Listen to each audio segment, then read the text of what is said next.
Hi, I'm Lori. And I'm Rick. And we are Here We Go Again Camping. Guys, thanks for joining us. Today we're coming to you from our nice, warm, electric-filled home. And I say that because the ice and the snowstorms that hit us took our electric. We were thankful and blessed enough that we had the RV to bring home in between to make sure we had a generator.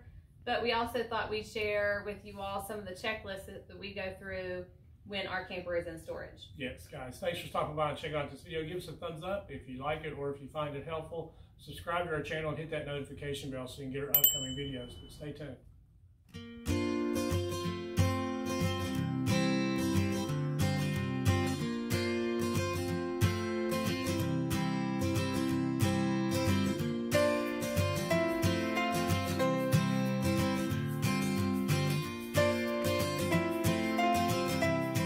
Campers. So we were fortunate in the fact that we're getting ready to take our camper from our home and put it back in storage. We kind of left it here a little bit longer than what we wanted to. However, that is because our roads there was a lot of tree limbs from the ice and snow that were hanging over on the roads. We didn't want to take our camper back in case, you know, we hit some tree limbs, we did some damage to the top or to the camper. So we just thought it best to go ahead and hold off. I'm glad we did. However, we just got a push notification last night from our wheresafe saying it needs to be charged. So it kind of worked out for us. It's been about 60, 70 days since we charged it. So I feel that we've got some really good use out of the battery. And if you haven't already, check out our wheresafe video. I'll leave a tag up somewhere in this portion so you can check out that video. But this wheresafe device, it's a magnetic GPS tracker. It's been very useful and I am so pleased with it.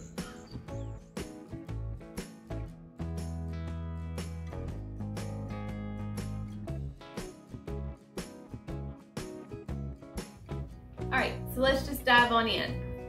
We decided once we put our camper in storage that we would make sure our monthly bills would be actually delivered by us so that we were forced to go and look at the camper just to make sure everything looks on the up and up. Yeah, our camper is in a storage facility. It's gated. You gotta have a key to get through. And we actually, you know, going to the store, just living life, we drive by it several times a week. Yes. But we came up with the idea that if we did it monthly, we can actually be forced to go in, open up the camper, start it, do little things like that. Right. Because especially in the wintertime when you're not using it as often, well, we're not using it as often. Other people might that live down south. But we have found it that if you actually go, you'd be more likely to turn the engine on, make sure you turn the generator on and that it's working the way it's supposed to. Yes, and I always hook something up like a space heater or something like it, just to know that the generator is just not on, but it's actually some power's being put. Right. You know, turn some lights on and all that stuff. The key is our microwave will turn on whenever we... The TV, sit back, get the heat going, watch a football game. That's what you do. That's normally. Yes. But anyway, we digress. Let's keep going. We pay our monthly bills. We check to make sure there's no rodents or anything like that. Because I know growing up, a family friend of ours had left food in her camper and had a little family that joined them during the wintertime months. But I make sure we don't leave it. Yeah, Lori does a great job of doing that. And, you know, we cleaned it very well before we put it in storage and all that. But however, I will tell you, I was a little perturbed when we stored it there, and the spot that was assigned to us, I had noticed that someone had thrown just cat food out and it was left around. So I'm very mindful and worried, let's just say concerned about rodents potentially coming and funneling away into our camper. We've not seen them though. No, we're blessed so far. If I see a snake though, I'm out. I'm not going back. Yeah, no snakes. I'm not doing it. We'll send the kids in. Yeah, I'm not getting around snakes. But our little checklist, like we've already said, one, generator and turn your engine on the actual motorhome itself. Right, right. Just to make sure, because like I said, you're not driving it every day. You know, you got to keep the engine running safely and smoothly. Yeah, catch a football game has some especially if you don't use the additives to keep it, yeah, which we didn't. So, also, something my dad instilled in us growing up is to look at every corner and seam on your RV or camper to make sure there are no leaks, because once the leak gets there and it gets out of hand, it can deteriorate the whole inside panel. Exactly, and our goal is once camping season comes, we hit the ground running. Right. So we don't want anything to sneak up on us, so this is why we go a little bit overboard and do it, but when we get our first camping trip planned, we're gone. Right. I mean, we don't want to have to deal with leaks and all that stuff. So we already had a surprise with our tire that one year, and it come to bite us back in the butt. Yeah, but we're just saying that for us, you know, if you do catch a leak, even though our camper's new and still under warranty, thank goodness, but if we did catch a leak, we could get that scheduled maintenance and hopefully get this taken care of before camping season actually came. So that's our goal, and that's why we do take eyes and put on it every month. And Rick, actually, when we have it here, he is going to go up on the roof, do a little check of the caulking and everything on the top to make sure he doesn't have to go back and double up in certain places, because corners, seams, anything. You just want to make sure around the air conditioner that everything is sealed so that no water or any snow that was stayed up on it.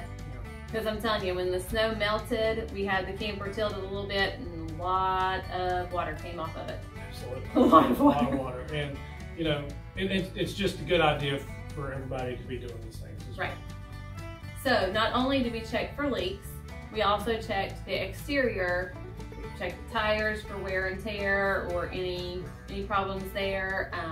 We checked the doors and the windows to make sure there were no leaks or no issues with the handles being loose or anything. Yeah, and I'm pretty, how can I say, concerned about it, because I have a friend that I actually work with that he had his fifth wheel and someone had it in storage and someone broke into it, left the window open, and over the course of a few months, you know, all the rain and all the weather and all that stuff, so it ended up totaling his fifth wheel. He was just telling me about it last week. So yeah, it kind of sucks, but you know, I always check our windows, make sure nobody's trying to break in and left the window open.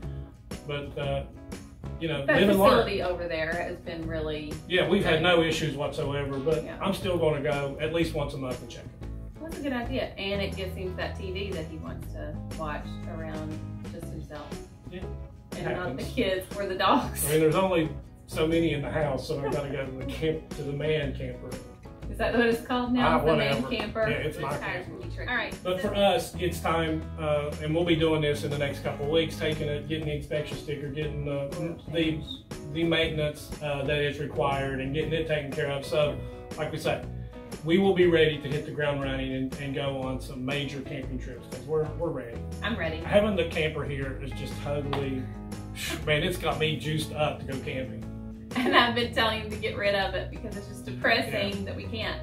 Yeah. So, and then I'll be doing the maintenance and taking care of the generator, doing the oil change and the filter and stuff like that. So I'll be doing that as well. Since we had it here for the ice storm and when we lost power, it's really not the only time that we've actually used it and ran it for longer than 20 minutes or so. Yeah, we tried it the once when we traveled somewhere for the kids to keep them warm, and noticed our gas was really going fast. But I don't think that was the generator. I think that was somebody's heavy foot. Not to name any names or nothing. I like to drive fast. You do. She drives it like she stole it. I actually told somebody in an email the other day that they asked me for some tips for gas mileage, and I told them, well, the biggest thing is don't let your wife drive it like she stole it. So slow and steady saves the gas. It actually does, because I've done it both ways. But I just like getting to where I'm wanting to go faster. Yeah, so if you have any tips or anything that you think that we've left off that you do during your monthly checks, leave us a comment and help other people out, or shoot us a message. Yeah. We'll take any experience. I mean, who knows? Some people They have really good Yeah, ideas. I'm sure there are. I'm sure there's checklists and everything, but this is just something that we came up with that we do monthly during the winter. And you know, like I said, I just did it here since it was here near the house, parked in the driveway, a little bit easier to do. And I have to say also, I am also that type of person that Larry, Vicky, I also usually walk, or I make Lori go over and walk. We have friends that actually store their camper in the same place we do, and we usually just do a little walk around because we're just that type of people. Vicky and Larry, camper looks good. Yeah, it looks fine. It's good. I checked the outside. It looks good. Hello campers, thank you for stopping by and checking out our video. Give us a thumbs up if you like it or if you found it helpful. But you can subscribe to our channel by clicking over here. Or if you'd like and see one of our previous videos, you can click up here. Or if you want to check out our apparel shop, click down here. Yeah, we really appreciate all the support and thank you for watching, and until next time. Safe travels and God bless. Bye-bye. Bye.